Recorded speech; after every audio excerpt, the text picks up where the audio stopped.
Kata Allah Subhanahu wa taala dalam hadis qudsi Nabi sallallahu alaihi wasallam, "Uhibbu al-ghina al-mutawadhi." Allah itu cinta kepada orang yang kaya, punya pangkat, punya jabatan yang dia, mohon maaf, Allah itu cinta kepada orang miskin yang tawadhu. Orang yang nggak punya pangkat, nggak punya jabatan, susah, kecil di tengah masyarakat, tapi tawadhu. Itu Allah itu cinta. Berakhlakul karimah, nunduk lewat di depan orang, tidak membusungkan dada, bicaranya santun, bergaulnya luar biasa, akhlak sosialnya, itu Allah cinta. Dan itu selalu ada di lingkungan kita yang menurut kita sebenarnya biasa-biasa saja, tak ada pengaruh, juga tidak punya kepentingan apa-apa, tidak masuk dalam kepengurusan apa-apa, tapi pedulinya luar biasa. Ada goro apa, ada acara apa, ada kegiatan sosial apa, itu selalu paling depan. Itu Allah paling cinta tuh. Allah cinta kepada orang yang fakir, orang yang tidak punya kedudukan, orang yang tidak punya kepentingan, dan dia tawadhu.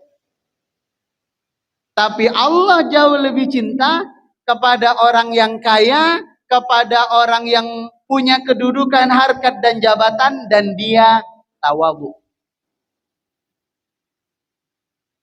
Kenapa?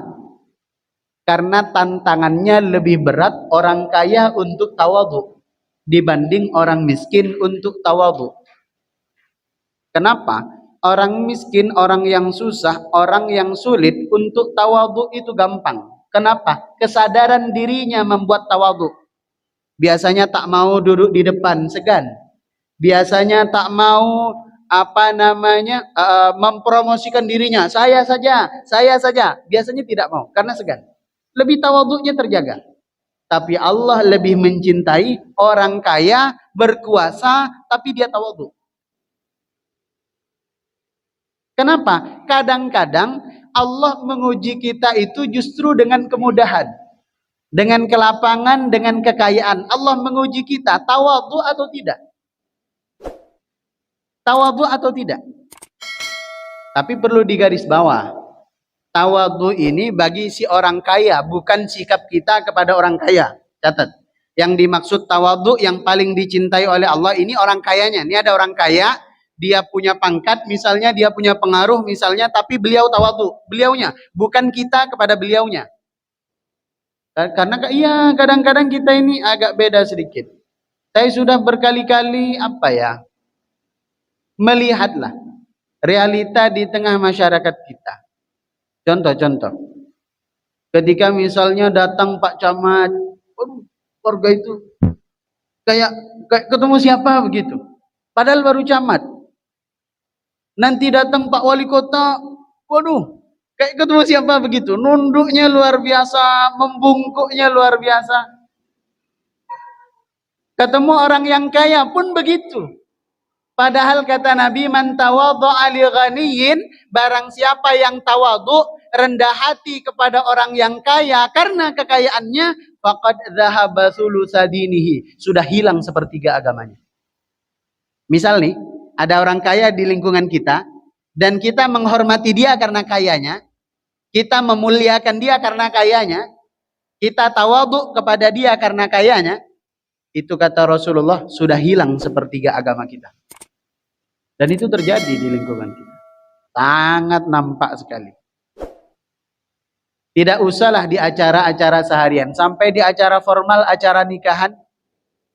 Yang dikasih meja eksklusif di depan, VIP di depan. Apa tetangga kita yang tidak mampu? Kan enggak. Tetangga kita yang tidak mampu di belakang aja. Cuci piring ke beres-beres, kemas-kemas. Yang di sini siapa? Yang punya pengaruh. Yang punya pangkat. Yang kaya. Yang amplopnya banyak, yang udah nyumbang tenda, yang udah nyumbang apa, misalnya, ditaruhnya di situ. Man tawadhu'a li ghaniyin faqad dhahaba thulutsa dinihi. Barang siapa yang memuliakan orang kaya karena kekayaannya, maka sudah hilang sepertiga agama kita. Yang dimaksud dalam hadis ini adalah si orang kayanya. Allah cinta kepada orang yang tidak berkedudukan, orang yang susah dan dia tawadhu. Tapi Allah jauh lebih cinta kepada orang yang berpengaruh, berkedudukan, punya kekayaan dan jabatan, tapi dia tetap tawadhu, rendah hati.